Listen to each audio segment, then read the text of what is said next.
we're living in Chicago by now. She was working as a call girl for some very, I would say, prominent black market people. You know what I mean? Yeah. She was making real good money. And we were doing a lot of heroin and cocaine. And after a while, it just got to where I couldn't do anything but really, even though I knew what was going on, and I'd try pulling out, I'd be like, I gotta get out of this relationship. I'd leave, I'd go back to Joliet, like a month later, I'd end up back in Chicago with her. Wow. And this went on for 12 years, man. Yeah. So I have no idea where she's at today. I went back down to Costa Rica. We were living in Chicago, things were real bad. Real fucking bad. I mean, we were both really strung out, stressed out, and things were bad, man. We weren't even enjoying it anymore, you know what I mean? Yeah. And I was wanting out of the relationship. I just couldn't stand it because I loved her, man. Yeah. I met her when she was 17. She wasn't born when I met her. Right. You know what I mean? When we fell in love. And I don't blame her. I allowed it to happen because had I been a man, I would have said, when it first started, you know what I mean? Yeah. But things happen insidiously, you know what I mean? They happen subtly and you don't know what you're getting into. Yeah, you kind of get mixed in with the flow of things. Right. Had I what I should have done, we moved her out of her house when she was, come on through. We'll go ahead. Come on. You're okay. You're all right. Sure. Thank you. No problem. Hey. We moved her out of the house the day she turned 18. Of course, not with her parents' best wishes. Right. I mean, her dad was a college administrator and her mom was a language professor. They had more aspirations for their daughter than moving out with some fucking scumbag from Joliet, Illinois. I mean, I'm just, to sum it up, basically it was it. I pull up in my, Monte Carlo, my old beat-up Monte Carlo.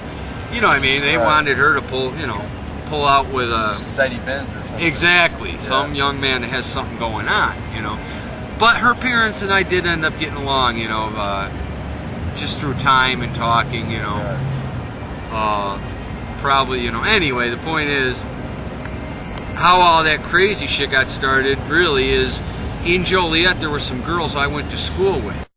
And I had no idea at the time, but their mother ran a lingerie modeling company.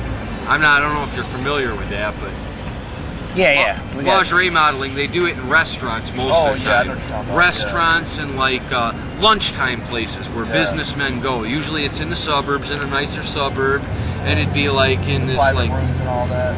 No, I'm talking about in restaurants, but bar and grill type things. Okay. And basically what it is the girls come through and they model lingerie and raffle off lingerie. And they get tips. But I remember the day she met them all, she was working at Walgreens.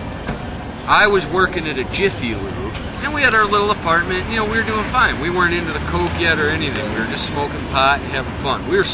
Things were still good. Right. Things were still fresh. We'd only been living together probably a couple of years at this time.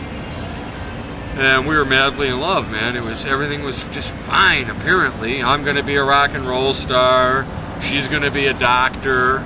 You know what I mean? This is in our heads, American dream. Right, the American dream. We got our little apartment, everything's fine, apparently. Although we're smoking pot and drinking every day, we were on our way. We were on our way. Tripping on acid, too. Acid was part of it by now. I was taking a lot of acid back then. And she came home to me and she said, I met a girl whose mother owns a lingerie modeling thing. And they're going to pay me $10 or $12 an hour, which seemed like a lot at that time, When you're kids, you're working for 6 and 7, you figure this is back in 88, And I remember we talked about it, and, I said, I remember what I said. I didn't like it. I'll be honest with you. I felt jealous and threatened immediately. Yeah. Immediately. I did not like it. And I told her, I don't like it. But I'm not going to tell you not to do it, because I'm not like that. You know what I mean? Yeah. I've never been the kind to fight for a woman or to boss a woman, as I feel like, if I gotta fight for her, she ain't mine. Yeah. And let it all go, you know what I mean? I've always been very jealous and possessive, but I never allowed myself to show it. Right. Because I always figured, fuck it, I want to see how far it'll go. Yeah. You know what I mean? Yeah. Let's deal with the truth. You know what I mean? Yeah. Like if I think, my buddy and my girlfriend got a chemistry, I'm not going to try to weasel in there and make my stance. Right. I'm going to step back and just let that shit go as far as it does. Yeah. Because if it's going to happen, I'd rather it happen. Then deal with it when it does happen. Yeah, I'd rather know where we're at. Right.